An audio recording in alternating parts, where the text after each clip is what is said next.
Welcome to Things I Wish I Knew, the podcast from Thinking Faith, a work of the Jesuits in Britain. I'm Julia, I'm in my early 30s, and I used to live in a Jesuit young adult community.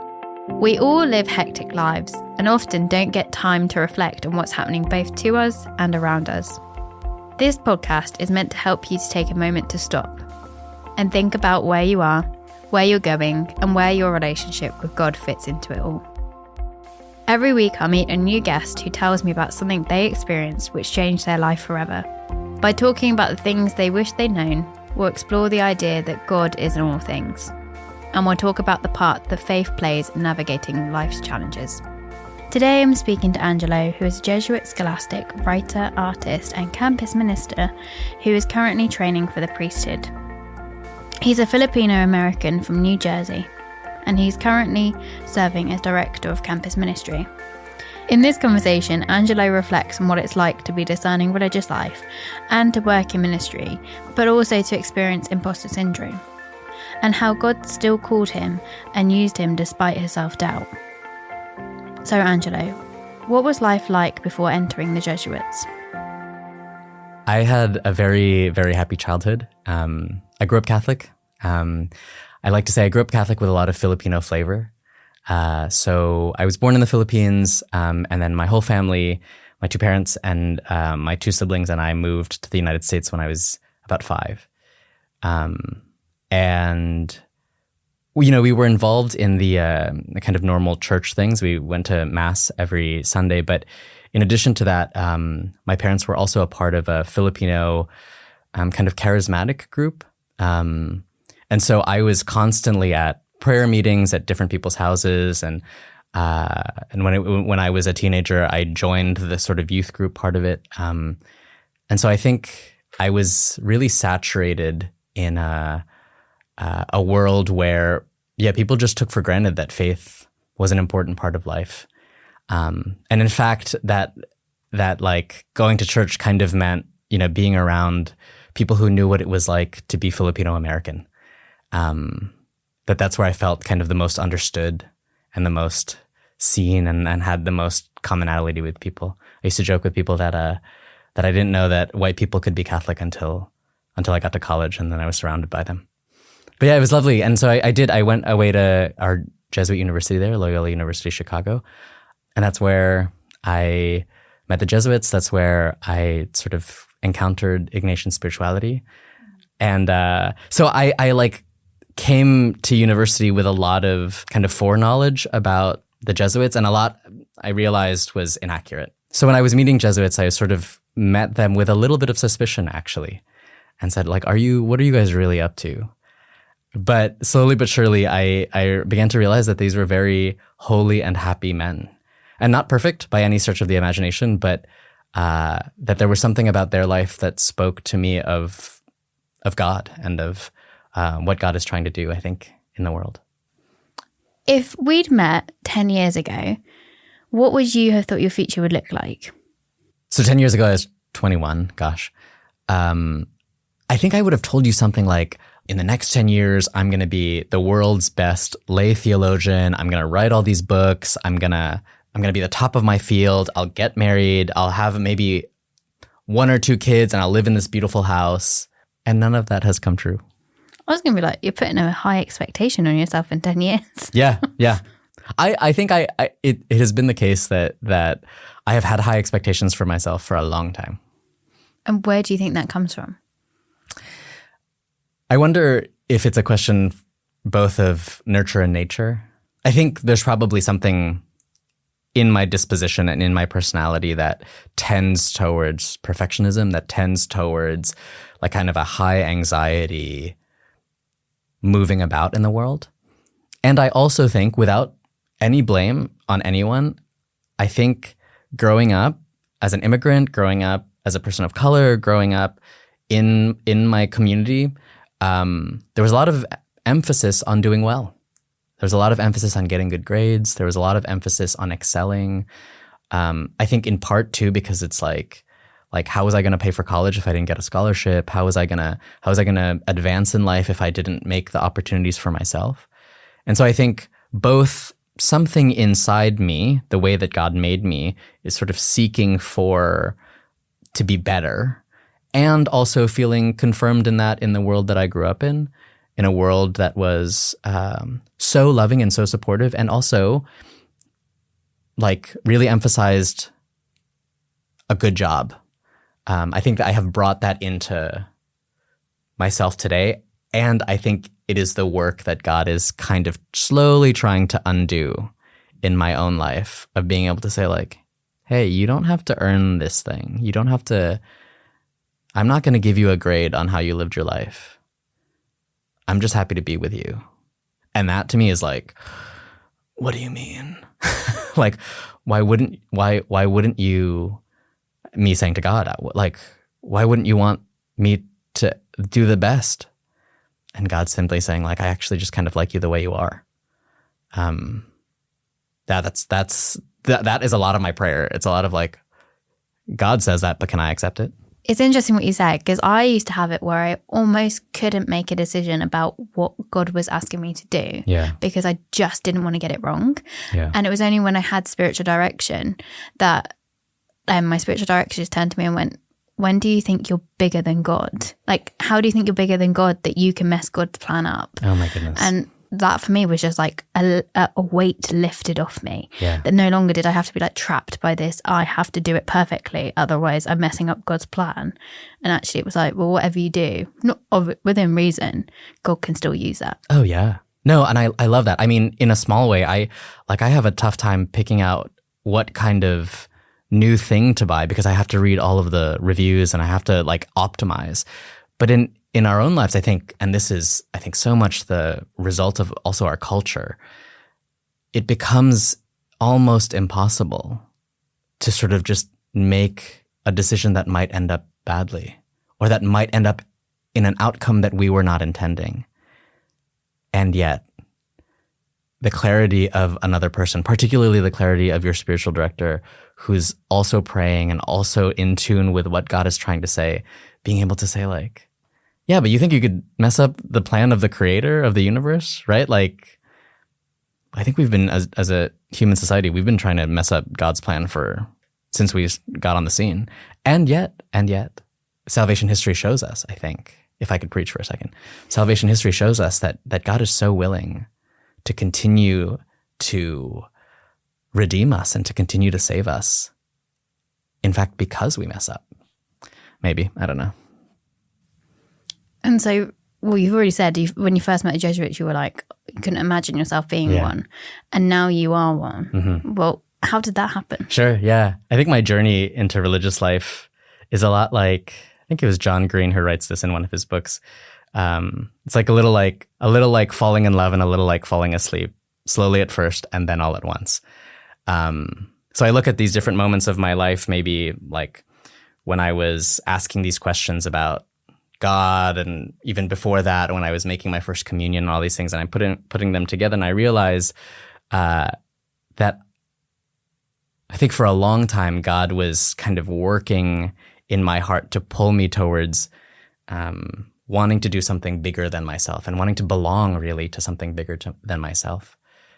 And when I met the Jesuits at Loyola University Chicago, both the priests who were my professors and also, young guys in formation who were there studying philosophy, I began to realize like that they had this kind of happiness and joy that was very attractive to me. And I wanted to know, I was sort of like, what is that? What's going on with that happiness? And slowly but surely, I realized that happiness is not just kind of like an absence of sadness or an absence of anger, but really like a kind of security that their relationship with Jesus especially keeps them going. And when I finished at Loyola Chicago, I worked for a year at America Magazine, which is a Jesuit apostolate, a Jesuit media apostolate, and got to know the Jesuits there. And then I went to grad school at Boston College and studied theology, actually with guys who were the last stage before priesthood. And there was a moment when I just said, everything has fallen into place.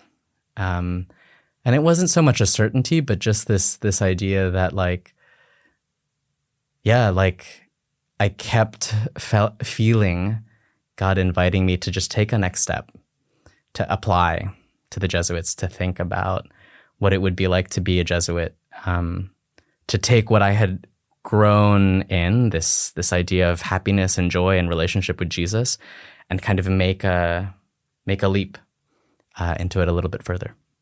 So it sounds like it was a bit more of a slow burn than a like boom moment, as we often describe it on the podcast. Yeah. Like, so when was there a point where you were like, okay, this is it. This is like, this makes sense now. This is what my calling is. You know, it's funny. I think I knew the answer to that actually in kind of the opposite way. I remember when I began applying to the Jesuits, they assigned me a spiritual director in the area, a local Jesuit priest in Boston. And in the first moment that we met, he was like, well, why do you want to be a Jesuit? I was like, oh, well, you know, I think I could be good for the Jesuits. I think I could, you know, have my talents be coinciding with the things that the Jesuits are doing. And he stopped me, which is funny in spiritual direction. This doesn't usually happen. He stopped me and he said, if you think that you're doing us a favor, then you should just pack up. Like, the church doesn't need you to be a Jesuit. We don't need you to be a Jesuit. We're just fine. This is a question about if you desire something and if God is desiring something in you. I remember I left that session really shaken in a great way of like, oh, okay, if this is real, it has to be the thing that I want, and I think in the Jesuit tradition we would say the thing that I want and that God wants for me. So I think it was actually in that moment when I felt challenged by this Jesuit, who is now actually my local superior, to say like, oh, this isn't about doing the Jesuits a favor. This isn't about saying like, oh, well, they need good men, and so I'll try to be one. There was a little bit deeper than that. I guess it needs to be deeper than that, right? Because that's only going to keep you going for so long. But like eventually that's going to run out. Yeah. And like you're going to then be like, well, what am I doing here as a Jesuit? Right, exactly, yeah. And I think too, something that we say in formation is that like often the reason that we apply or the reason we enter is not the reason why we stay. And so I think even for me in these last 6 years of being a Jesuit, I've realized that so much of what keeps me in this vocation is in fact the experiences I've had in it that I couldn't have imagined having before I was a Jesuit, that there was no way to kind of discern the like particular realities of life as a Jesuit before living it. So whereas that it was that kind of happiness and joy that I saw that first attracted me to the Jesuits, I think now actually is a deeper sense of like I get to be involved in the mission that God is doing in the world in the particular way that Jesuits do that mission. And I love that. And it is exhausting and it's good and it keeps me going. I just want to jump in because you said you're 6 years into it. Yes. If I'm right, it's 11 years until you become like from beginning to the end, isn't it? Until you become a priest by the end, I mean. Yeah, usually for most guys it's 11. So I'm just past the halfway mark. Wow. That is a long process. So you really do need to have that sense of like vocation in order to keep going. And it's interesting what you said about what brings you in isn't always the thing that makes you stay. Mm-hmm. Were there any points where you had like fears or doubts about when you were discerning to be a Jesuit? Yeah, I think so. I think a lot of the experience of sort of the application process was so wonderful in that it taught me so much about myself. You know, we had to do a psychological evaluation. We had to write a spiritual autobiography. And I was just able to connect these dots that I had never connected before. So I felt in many ways, becoming a Jesuit, I felt very consoled and confirmed. And it wasn't really until I got to the novitiate, the first stage of Jesuit formation, that I was like, whoa, hold on a second. Am I cut out for this? The fear and the doubt kind of crept in a lot. I think I remember it was my first week in the novitiate. And And I had made sort of a silly mistake, one that was sort of not consequential. I think I got the wrong plate from the wrong place as we were getting dinner. And I sort of jokingly but anxiously said to my novice director, I said something like, oh, well, I'll try not to make any more mistakes. And he laughed, but he sort of replied to me in a serious way. He was like, Angelo, this experience isn't about not making mistakes. It's about seeing what God is doing when you do make mistakes. And I remember I was like, is he going to kick me out of the novitiate right now? But in fact, it was that kind of helped me understand, like, okay, the fear and the doubt are a part of the game. The question is, what is God doing in the midst of that? I think that's a really good point for anyone, whether they're discerning to be a Jesuit or not. Like, it's not about, because we all make mistakes, right? We're all human. So it's not about like not making mistakes, but it's how do you and God respond to that when you make a mistake as well. That's right. Yeah. Yeah. So from that time in the novitiate, was there any like time where you felt like you had imposter syndrome? Yeah. Yeah. I think I didn't feel this thing that we call imposter syndrome until I was a novice.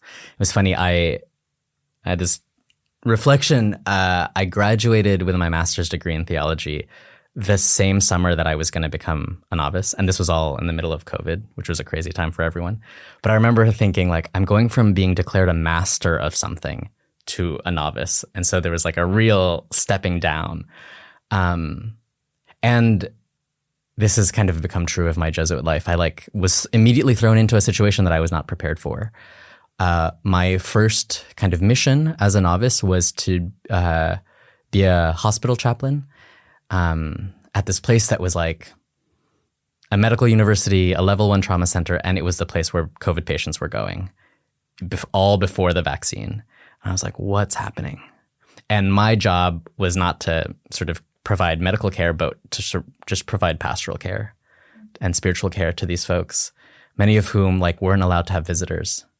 And I remember just being so deeply worried that I was going to say the wrong thing, that I was going to do the wrong thing or in some way kind of spiritually hurt somebody without intending to. And I remember I was just tiptoeing around everything, just trying not to make mistakes. And then finally one day I did. I just said the wrong thing. I thought I was assessing the situation well. It was this patient who had a tough diagnosis. And I said something. I don't even really remember what it was. I said something, but this patient really reacted very strongly and in quite a negative way. And I remember leaving that room like, oh my gosh. Again, kind of, this is it. Like, this is the final indication that I'm not meant to be doing this. And I went to my novice director kind of with my tail between my legs and was like, okay, so this is what happened. I'm feeling really bad about it. I feel very conflicted and all these things. And he sort of, in a gentle way, was like, okay, well, what's going on? Like, why? Why do you feel this way? And what's at stake here? And he said to me, or I said to him, well, I want to be a good chaplain. I just want to be a good chaplain to these people. He was like, Angelo, that's very noble, but I didn't send you there to be a good chaplain. I sent you there to be a chaplain. You've never been a chaplain before. How could you expect yourself to be a good one? And that, I think that conversation with my novice director helped me to really understand this idea of okay, the mistakes are going to happen. And I think even the professional chaplain staff who were there, who are board certified, who had years and years of experience, they were telling me oh yeah, that happens all the time. Not that it's something to think of casually, but it's yeah, sometimes it just doesn't work. The connection isn't there. And I really had this experience of thinking God, if this is what you want from me, then maybe my own perfectionism and my own sense of being a people pleaser and trying to get the best grade in this thing is actually getting in the way of that. And I think that's what sort of imposter syndrome is. It's the thing that tries to get in the way of what God is doing in our life. I remember having a conversation with Harry, who we did an episode with, and he was like, sometimes God sends you people who you don't get on with necessarily, but it's so that you can rub against each other and you can make each other smooth. Mm-hmm. And not necessarily that is a person, but sometimes he puts us in situations where he needs to like chisel away at something for us to learn from it as well. That's right, yeah. And I think I like that very much, because I think for me, the novitiate and really all of formation, and I think this is probably just true of Christian life in general, is a kind of slow chiseling away of the things that are blocking us from accepting how madly in love God is with us. And I think for me, that is the kind of the perfectionism, the ache for to impress, the ache to do well. And imposter syndrome, I think, is kind of the symptom of that. Quite often people have this kind of idea that when you become a religious, it's like God goes, you're going to be religious now, and that's it. Yeah. And that's the kind of misconception of it. But from what you're telling us, that's not your experience. Mm-hmm. So do you think there's other like misconceptions about vocation certainty? Yeah, I think I can at least speak to the misconceptions that I had about religious life, about vocational discernment in general. Have you seen the movie Conclave? Yes. Okay. I love the scene from Conclave where Ralph Fiennes' character talks about doubt and certainty. And I really do think that certainty is a gift. It can be a gift, but that faith doesn't work necessarily in certainties. And I recall being in grad school thinking, like, gosh, God, when are you going to tell me exactly what I'm supposed to do with my life? Is it that I'm supposed to get my PhD? Is it that I'm supposed to quit everything and move to Africa? Or, well, like, what's going on, you know? And rather than thinking about certainty with regard to my vocational discernment, I just kept looking for clues. I just kept looking for small confirmations, so that by the time I applied to the society, on the day that I entered the Jesuits, it wasn't that I was certain, but it was that I felt consoled and I felt at peace and I felt confirmed in it, and I was excited. And I actually really do think that those are kind of the antidote to the kind of imposter syndrome that we're talking about here. Is that often for me, when I feel imposter syndrome, when I feel this internal voice that's like, you're not good enough for this, you're not qualified, you don't have enough training, you're going to be bad at this, that leads me to think a lot about myself, how like uniquely unqualified I am for something, how nobody else could be as unqualified as I am at this. And that's pride. When I think about the kind of confirmation and consolation I had on becoming a Jesuit, it wasn't anything to do with kind of my own capacities or anything like that. It was about like, wow, God's going to do something here, and that I get to have a front row seat to it if I participate in that. And that to me felt a lot more genuine. And I think St. Ignatius would say like, that's a little bit more of what we're trying to discern when we're discerning what's coming from the good spirit or not. That there was something about the confirmation I felt about becoming a Jesuit, knowing that that I struggle with all the kinds of things that I struggle with, knowing that I am limited, knowing that I am lazy and all of the things. Even in the midst of that God was saying, I'm so excited that you're here. I'm really jazzed that you answered the call. And that was the thing that I focused on. I want to go back to just something you just said, which was when you go, I'm the most unqualified person in the room or in the world or whatever, and you talked about actually that being your pride. How do you discern between what is humility, which is what we're all called to, and self-doubt? Yeah. I love this question a lot because I think on the one hand, I could respond to my own imposter syndrome and say something like, well, no, actually, I'm very qualified for this. I'm, in fact, exactly the right person to be doing this at the right time. And I think both responses, either the response to say, like, to totally negate the anxiety that I might not do a good job, and the response that's saying like, oh, I'm definitely not going to do a good job because I'm so bad, I'm so unworthy, I'm so unqualified. Both are coming from the same place, which is, in fact, I think the place of that pride comes from. It's the place of thinking that my own special talents or special disqualifications are what define me.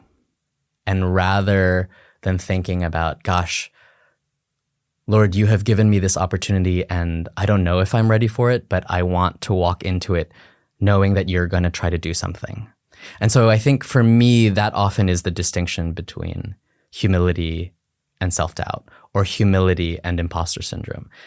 That a genuine humility, at least as I have been given the grace to experience, is a recognition that like, oh, even if I was really qualified for this, I couldn't do any of it without the grace of God. And being able to recognize that and walk into a situation knowing that that's true, I think helps me to alleviate some of the imposter syndrome. Because it could be totally true that I'm unqualified. I have been so unqualified to do a lot of the things I've had to do as a Jesuit. And yet, the point is that I get to labor with Jesus in the world. It's kind of reminded me of the footprint poem, where like you have the two footprints, and then when the man looks back, or the woman, it could be a woman, looks back and he sees like there's only one set at its hardest times. Yeah. That's when God is like, that's when I picked you up and I carried you. Right. Rather than God disappearing. Like we can only do what we can do because God is there for us to do it. Yeah. Do you think Ignatian spirituality has like helped you navigate your insecurities? Totally. Yeah. In many, many ways, I think Ignatius and his thought and his spirituality and the tradition that comes out of it, which belongs certainly to the Jesuits, but also to the whole church, I think saves me all the time. I think it reminds me of both my worth and of the God who is calling me to do these things. But I would say I think that one kind of practical aspect of this is that in Ignatian spirituality, discernment is a team sport. I can have the best ideas in the world about what God wants to do and what I'm doing and all these different things. But what's really important for Ignatius is that discernment happens when we talk to one another. So when I talk to my spiritual director, or as a Jesuit, when I talk to my superior and my provincial, as they are missioning me to do things, it's harder to be insecure about something, I realize, if it's like, okay, well, this is what I was assigned to do. I'll say even for now, in my current job as director of campus ministry, I've never directed anything in my life. And when my provincial said this to me, he was like, okay, you're going to go be a director. I kept thinking about all of the people who are now my colleagues in this, who have their PhDs, who have been in ministry for 10, 15, 20 years before being director. I'm like, gosh, what am I doing? Again, I am so uniquely unqualified for this. And yet, through the discernment, not only my own discernment, but the discernment that my provincial was doing on my behalf, this discernment that he made about the needs of the province and in what ways I might be able to help and in what ways I might be able to grow in this job, I'm able to say with some humility, with some fear and trembling, like, okay, I'll do it, Lord. I'll try, And it's been so lovely and so graced. And I've made so many mistakes. So I think Ignatian spirituality helps me also to understand, like, okay, like perfectionism is not what God is after. Making mistakes is a part of the natural human experience. And that God is so much more interested in my flourishing than in my kind of like self-punishment for the mistakes that I make. I love how you just said that your director had said this, like put you in this to see how you could help, but also how you could grow. Yeah. Because when we first started talking and you talked about why you wanted to be a Jesuit, you were very just focused on how you could help. Yeah. And you weren't very focused on the side of how you could grow from it. Right. And you've clearly learned a lot in the last 6 years as well with that growing. Yeah, totally. I would say even I'm so grateful for all that has happened, but I often think like, gosh, I'm receiving more than I'm giving. I like the amount of personal growth and personal kind of closeness and intimacy with Jesus, in my mind, far outweighs the little things I can do to help other people.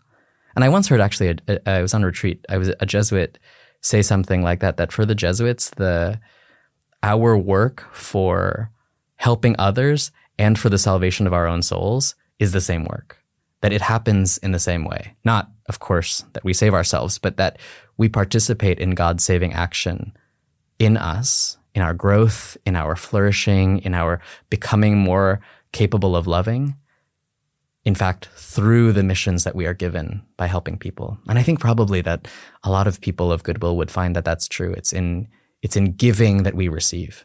If you can go back to when you were feeling like you've not been good enough for a role or you're not sure about it, if somebody's listening right now and they're feeling like that, what bit of advice would you give them? Yeah. If somebody listening right now is feeling the kinds of feelings like, or the kinds of voices I would say are like, you're not good enough for this, you're not cut out, you will be bad at this, you will fail, I would invite that person to consider, in fact, like what their closest friend would say about them. And I don't know about anybody else, but I think my closest friends wouldn't let me talk about myself in that way. And if my closest friend were to kind of intervene in that in a way that is to say, like, yeah, you might not know what you're doing, but it'll be fine. Or you can get through this, or I support you.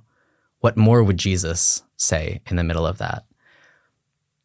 What more would the voice of the one who knows us the best say, and in fact, the one who has kind of authored this from before time say? I'm not sure that takes away the anxiety, but I think it can put it in a different context. And also to say, and I want to say this to myself all the time, is like, not every anxious moment, not every moment of imposter syndrome is in fact the emergency that we think it is. It might just be a chance to take a deep breath and then keep going. I also love that, like, after however long time, like I'm just thinking when I started my previous, like my job, I had that feeling of feeling an imposter syndrome. And then now 2 years later or however long later, I'm like, actually, I can do this job. Yeah. Like, yeah. And it's not in an unhumble way. It's just, I've now got the experience to show that I can. Right. And I'm sure when I go into the next job, I'll have that moment of being like, can I do this? But then a few like months, years later, I'll feel exactly the same way. It's just about taking the time and getting the experience from it as well. Yeah.